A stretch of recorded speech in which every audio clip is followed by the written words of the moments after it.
You put a lot of focus on Leah Thomas and that whole situation. However, what about all of the other trans athletes that don't make it to the top? What is going on, everyone? I hope you guys are all blessed today. If we haven't met, my name is Joel, and you're watching the Conservative Dad channel.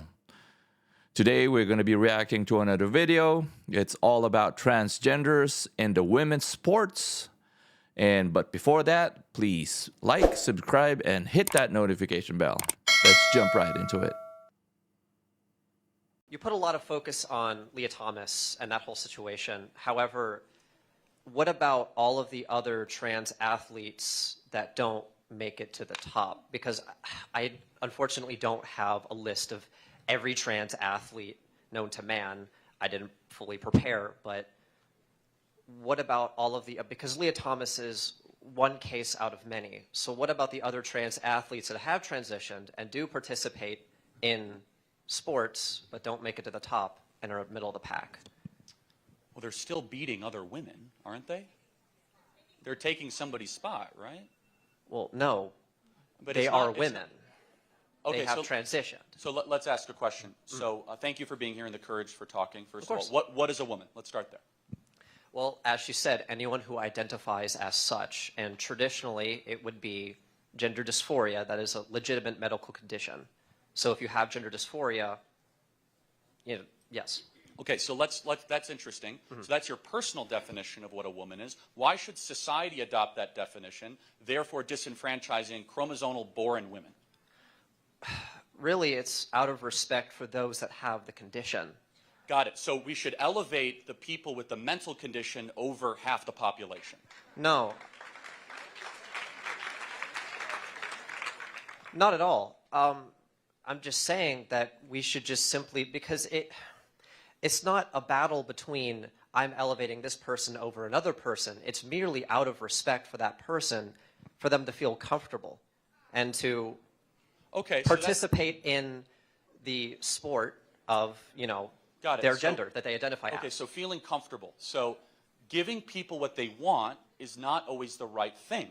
Okay? So let me give you an example.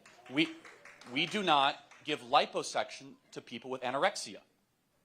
People with anorexia would want liposuction. It would kill them. We know better than that. So just giving people what they want is not always the right thing. So you say to make people comfortable. We could probably agree. I don't want people to be uncomfortable. But then you have the choice to make. What if all of a sudden you're making half the population uncomfortable and the sport itself is all of a sudden being destroyed and standards as we know it are completely destroyed? So let me ask you a question. If someone, and I don't want to assume your gender, you could tell me whatever it is dealing with that situation, why don't they continue to compete as that new gender with the people with their chromosomes that they share? Because they don't identify as such. And I actually, I'm really glad you brought up the example with the, I'm sorry, could I like steer the conversation back towards what you said about comfort? But let me ask you another question. So how people identify matters a lot to you, right? Yes, correct? Of course. Okay, so should we allow adults who identify as toddlers compete in preschool soccer? No. Why? They identify as a child. We want them to be comfortable. No, because that's not a legitimate mental. It absolutely is. No. That's a real thing. Having people think that they're in a different body is a real thing. People think that they're dogs. People think that they're cats. And some people think they're children still. They never grow out of it. It's a legitimate mental condition. So shouldn't we accommodate fully grown 50-year-old men who want to play t-ball? Well, no, because they require a different treatment plan. And this is what I wanted to steer back to. Really? Yes, okay. I wanted to steer back towards what we talked about with comfort.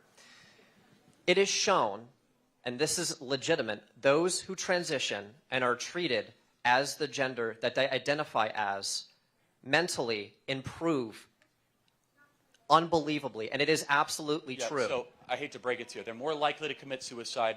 There's a huge community called Transition Regret.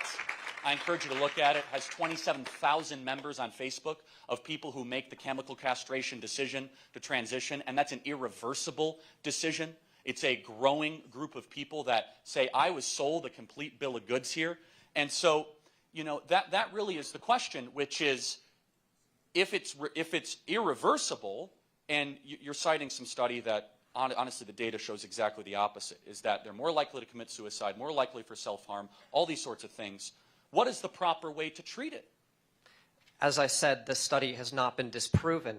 The reason that the suicide rate is so high is because they are bullied for who they are. See, I have seen it this is nonsense. in school, and this is a truth. And you know why I know it's nonsense? Because every single person in this room disagrees with you fundamentally and is treating you incredibly respectfully tonight. That is a pile of garbage. I know it's a pile of garbage. Of course. And so instead, and I'll be honest, it's the people that are in those positions that end up becoming the bullies themselves, that kicked me off of Twitter. That's, and no offense, but kind of your team is the one that's super like offended that I used a name that Levine used to have. Like, who's the bully in this situation? Well, it's disrespectful to do that because she identifies as a woman. And it is just disrespect. That is why I can't speak for everyone else. I can only speak for myself at the end of the day, right? And it's just disrespectful. And it is not right to call Leah Thomas her dead name out of respect for her. Levine or whatever. But let me zero in on this, right? So it's a birth name, whatever you could call it, a dead name. It's fine. But if I were to do a biography on Thomas and I would include that name, how is that disrespectful? Isn't that, like, let's take your argument at face value. Wouldn't that be a journey of transition, a courageous movement towards who you really are? Like an uplifting kind of sort of story and saga from the man I used to be and the woman I am now? How's that disrespectful? Oh, well, in that context, probably. So dead naming's now okay. I mean, maybe my tweet was all about the courageous journey of Ricardo Levine that once was named Richard and now name is Rachel. Do you see what's getting here is that you're putting a lot of preference on context and on how I identify and all of this. And your opinions, you can have your opinions. But what we're talking about tonight is how we structure society, right? And that is a totally different thing than your opinion. So when we start to structure society on a vast minority opinion, and we start to use power and force around that vast minority of an opinion, all of a sudden, the only way you can win that argument is the person who wins the oppression Olympics. Is the person who says, I'm the most victimized, therefore I get to create the rules because I'm not comfortable.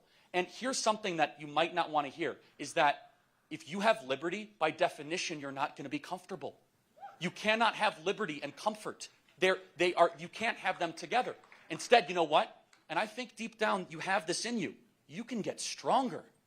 And I want you to get stronger. Instead of you trying to remove everything that offends you in the world, I want you to dig deeper and be tougher than the people around you. That's what we believe. Final thought. Final thought. Yeah. Oh, final thought. Sorry.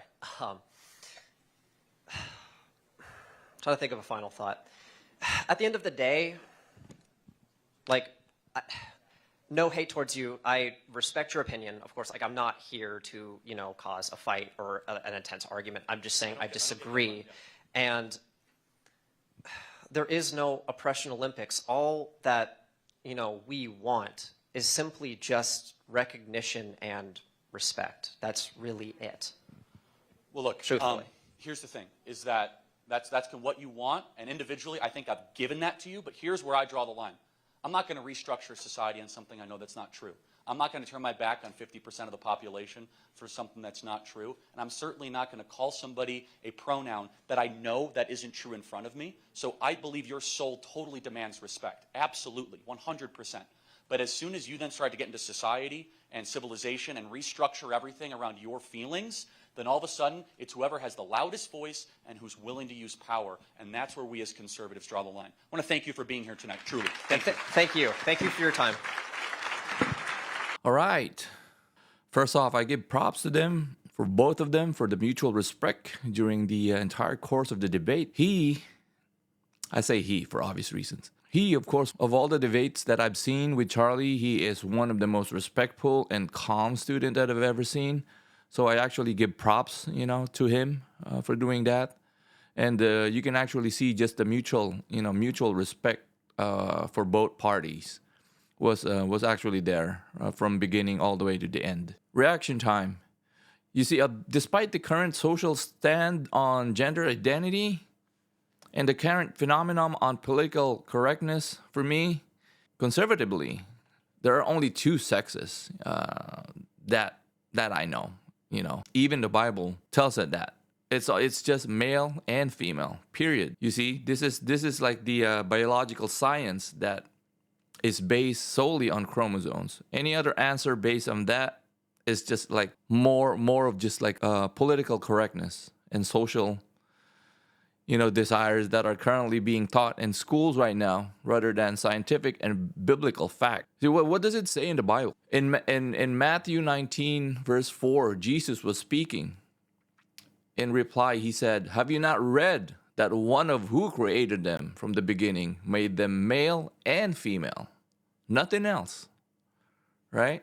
And in regards to giving respect for those who might think they are something else, how do I say that? But, you know, with all due respect, respect is earned, right? Not given. So you want respect, you gotta have to you have to earn that. Don't demand respect. You can be whatever gender that you want. You can be whatever. Do not force that to us. Do not force it to society for people like us to accept it. You know, that's all. And do not even teach that to the kids these days. Do not teach it at schools that it's all right to be like this and you can be whatever you want. You can transition from male to female and vice versa at any time. Anyway, that is all for now, guys. Please comment, like, subscribe, and hit that notification bell. I want to see your comments, and I want to read, you know, what do you guys think about this video? And what is your stand in regards to transgenders, you know, joining sports activities or the Olympics, just like what Leah Thomas has done. All right, guys, that's all for now. Always remember, you can do all things through Christ who strengthens you. Shalom.